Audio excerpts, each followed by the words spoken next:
आज आप सबके सामने उपस्थित हुए इस संगोष्ठी के ऊपर चर्चा करने जिसका शीर्षक है quantum age begins potential and challenges. तो चलिए शुरू करते हैं।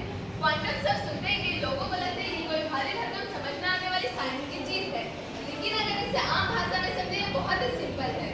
जैसे कि पानी के एक बूंद को अगर हम कई हिस्सों में बांटते हैं तो आखिर में एक ऐसी अंश मिलेगी जिस पर बांटा नहीं जा सकता। उसी तरह ऊर्जा या सूरज के प्रकाश को तीन हिस्सों में बांटा जाता है। जो सबसे छोटा हिस्सा बचता है उसे ही कहते हैं क्वांटम। अब सोचिए, हम हमेशा ही मानते आए हैं ऊर्जा एक बहती हुई चीज है, जैसे बिजली की धार या सूरज की रोशनी। लेकिन 1900 के आसपास एक वैज्ञानिक मैक्स प्लांक ने एक बात कही कि ऊर्जा कोई बहती हुई तरल नहीं है, बल्कि ये भी छोटे छोटे पैकेट्स में आती है।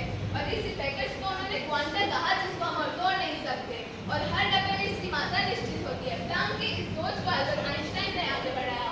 प्रकाश के इन पैकेट्स को उन्होंने फोटोन बताया। इसका फॉर्मूला है E=hν।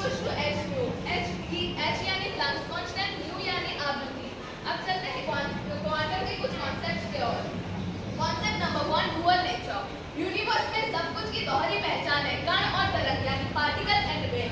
Concept number 2, uncertainty and probability. Quantum world में इलेक्ट्रॉन, प्रोटॉन एंड फोटॉन जैसे पार्टिकल की सिचुएशन एंड लोकेशन अनसर्टेन बनी रहती है, यानी कौन सा पार्टिकल कब किस सिचुएशन में होगा ये श्योरली बताया नहीं जा सकता। क्वांटम एंटांगलमेंट। क्वांटम पार्टिकल्स ऐसे होते हैं जिनकी प्रोपोर्शन आपस में उलझी हुई होती है। अगर दो इंटैक्ट पार्टिकल दो अलग प्लैनेट पर भी हो, एक पार्टिकल की क्रिया दूसरे पार्टिकल पर होता है। तो क्वांटम ये साइंस एंड टेक्नोलॉजी की दुनिया में एक शानदार दौर है। ये वो दौर है जहां हमने फिजिक्स के पुराने रूल्स को चैलेंज किया, एक अनदेखी दुनिया की गहराई में झांका। तो अभी एक रोशनी डालते हैं क्वांटम साइंस के पोटेंशियल और संभावना की ओर।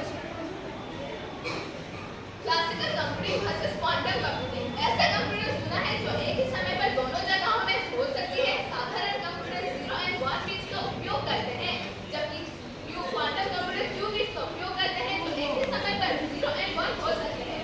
इसे सुपरपोजिशन कहते हैं। q बिट्स को एक घूमते हुए सिक्कों की तरह कल्पना करके देखिए। जब ये घूम रहा होता है तो h and tail दोनों को दर्शाता है, घूमते ही एक ही स्टेट पर आ जाता है। इसी तरह काम करता है q बिट्स, एक साथ बहुत सारे कैलकुलेशंस करता है।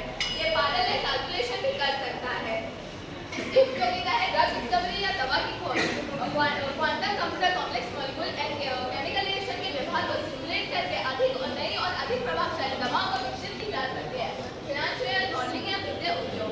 इस कंप्यूटिंग तेजी से और अधिक सटीकता के साथ रिस्क एनालिसिस, पोर्टफोलियो ऑप्टिमाइजेशन आदि समस्याओं को हल कर सकती है। Automated vehicle system, material science, cyber सुरक्षा में सुरक्षित इंस्क्रिप्शन बनाने के लिए क्वांटम सिद्धांतों का उपयोग किया जाता है और एक अतिरिक्त विद्युतता प्रदान करता है। Artificial intelligence and machine learning. Quantum science AI की मदद कई तरह से करता है, जैसे कि डाटा प्रोसेसिंग यानी तेज करना, ऑप्टिमाइजेशन यानी बेहतर समाधान, मशीन लर्निंग यानी समझदार मॉडल।